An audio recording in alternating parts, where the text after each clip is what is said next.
Hello student, তোমরা যারা ক্যালকাটা ইউনিভার্সিটির আন্ডারে থার্ড সেমিস্টারের ছাত্রছাত্রী আছো এবং তোমাদের রাষ্ট্রবিজ্ঞান সাবজেক্টে অনার্স আছে, তোমাদের জন্য আজকের ক্লাসটা খুবই গুরুত্বপূর্ণ। আজকের ক্লাসে তোমাদের ডিএসসিসি 3 পেপার থেকে একটি গুরুত্বপূর্ণ বড় প্রশ্নের উত্তর নিয়ে আলোচনা করব। প্রশ্নটা আছে, রাষ্ট্রবিজ্ঞানের আলোচনায় নীতিমানবাচক দৃষ্টিভঙ্গি আলোচনা করো, বা প্রশ্নটা ঘুরিয়ে আসতে পারে রাষ্ট্রবিজ্ঞান পাঠে আদর্শনিষ্ঠ দৃষ্টিভঙ্গি আলোচনা করো। উত্তর কিন্তু একই হবে।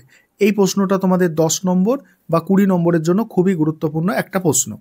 প্রশ্নের উত্তরটা তোমরা দেখে নাও। নীতিমানবাচক বা আদর্শনিষ্ঠ দৃষ্টিভঙ্গি হলো রাজনীতি পাঠের সাবেকি তথা পরম্পরাগত দৃষ্টিভঙ্গির মধ্যে অন্যতম একটি দৃষ্টিভঙ্গি। এই দৃষ্টিভঙ্গি রাষ্ট্র ও রাজনীতির আলোচনা ক্ষেত্রে প্রাচীন কাল থেকেই প্রয়োগ হয়ে আসছে। এক সময় এই দৃষ্টিভঙ্গি ছিল রাষ্ট্র ও রাজনীতির আলোচনার মূল কেন্দ্রবিন্দু। নীতিমানবাচক দৃষ্টিভঙ্গির বিশিষ্ট সমর্থক হলেন গ্রিক দার্শনিক প্লেটো এবং অ্যারিস্টটল। এই দৃষ্টিভঙ্গিতে প্লেটো একটি আদর্শ রাষ্ট্রের কল্পনা করেছিলেন এবং মূল্যবোধের ওপর ভিত্তি করে এই আদর্শ রাষ্ট্রের রূপরেখা তৈরি করেছেন। আদর্শ রাষ্ট্র প্রতিষ্ঠার জন্য একজন দার্শনিক রাজার প্রয়োজনীয়তার কথা বলেছেন। তার মতে একজন দার্শনিক রাজা না থাকলে আদর্শ রাষ্ট্র গড়ে উঠতে পারে না। রাষ্ট্রবিজ্ঞানী অ্যারিস্টটল বলেছেন, রাষ্ট্রের একটি মহান উদ্দেশ্য থাকে, সেই উদ্দেশ্য হলো সমাজে মূল্যবোধ ও নীতিবোধ প্রতিষ্ঠা করা। ফরাসি রাষ্ট্রবিজ্ঞানী রুসো এই নীতিবাচক দৃষ্টিভঙ্গির সমর্থক। তিনি তার সামাজিক চুক্তি মতবাদে বলেছেন, রাষ্ট্র হলো একটি নৈতিক প্রতিষ্ঠান। সুতরাং দেখা যাচ্ছে প্লেটো, অ্যারিস্টটল, রুসো প্রভৃতি দার্শনিকরা মূল্যবোধ এবং নৈতিকতাকে রাজনীতির চত্বর থেকে বিসর্জন দিতে চাননি, বরং এগুলি প্রতিষ্ঠার জন্য রাষ্ট্রকে ব্যবহার করতে চেয়েছেন। তাদের মতে রাষ্ট্র যদি মূল্যবোধ ও নীতিবোধ থেকে সরে যায় তাহলে সুনাগরিক তৈরি হবে না, আর সুনাগরিক তৈরি না হলে রাষ্ট্রের উদ্দেশ্য ব্যর্থ হবে। এবার বলা হচ্ছে, দেখো, নীতিমানবাচক দৃষ্টিভঙ্গির মূল বক্তব্য। নীতিমানবাচক দৃষ্টিভঙ্গি অর্থাৎ নরমেটিভ অ্যাপ্রোচ, ঠিক আছে। নীতিমানবাচক দৃষ্টিভঙ্গিতে রাষ্ট্রকে রাজনীতির আলোচনার মুখ্য বিষয়বস্তু বলে গণ্য করা হয়। নেতিবাচক দৃষ্টিভঙ্গি হলো একটি মূল্যবোধ কেন্দ্রিক আলোচনা, আর এই দৃষ্টিভঙ্গিতে রাজনৈতিক প্রতিষ্ঠান বিশ্লেষণ করার সময় তার নৈতিক দিক, মূল্যবোধের দিক, ভালো মন্দের দিক নিয়ে আলোচনা করে। অর্থাৎ রাজনীতি আলোচনার সময় কোনটা ভালো কোনটা মন্দ তার পার্থক্য করা হয়। এই পার্থক্যের প্রেক্ষাপটে ভালোকে সমর্থন করার পদ্ধতিকে বলে নীতিমানবাচক দৃষ্টিভঙ্গি। অধ্যাপক ফ্যান্ডাইকের ভাষায় বলা যায়, যা উচিত বা যা কাম্য তার পক্ষে মতামত প্রকাশ করাকে বলে নীতিমানবাচক দৃষ্টিভঙ্গি।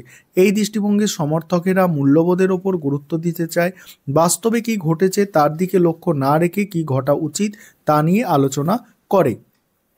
তারপরে দেখো, সেদিক থেকে আমরা বলতে পারি নীতি, আদর্শ ও মূল্যবোধের ওপর অগ্রাধিকার দিয়ে যে দৃষ্টিভঙ্গি রাষ্ট্রবিজ্ঞান আলোচনা করতে চায় তাকে বলে নীতিমানবাচক দৃষ্টিভঙ্গি।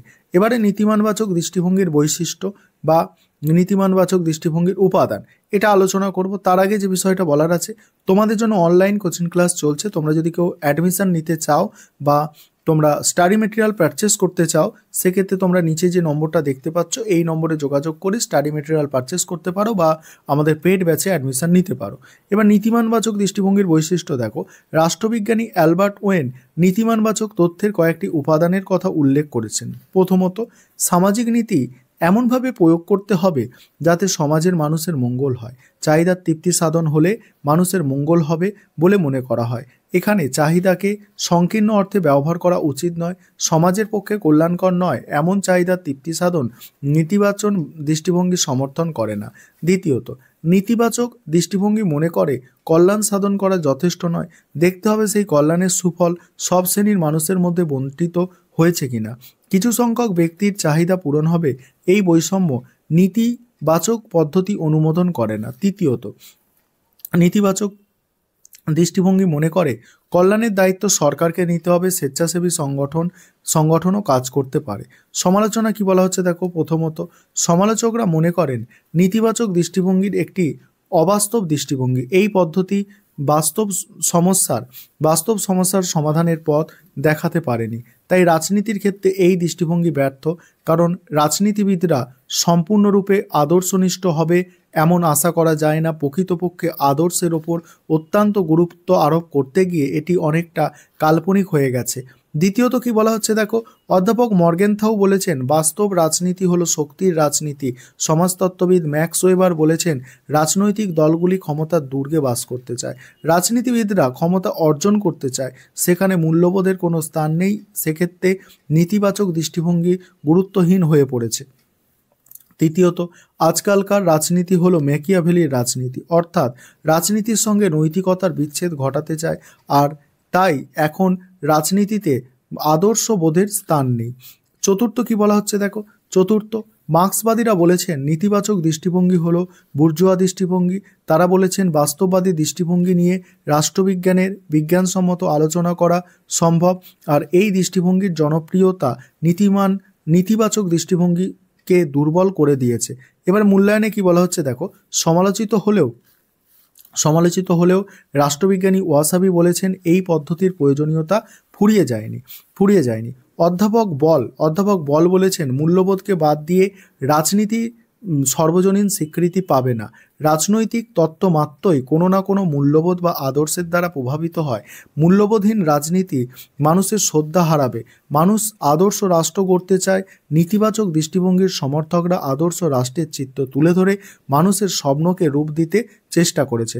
এই ছিল তোমাদের আজকে একটি গুরুত্বপূর্ণ প্রশ্নের উত্তর।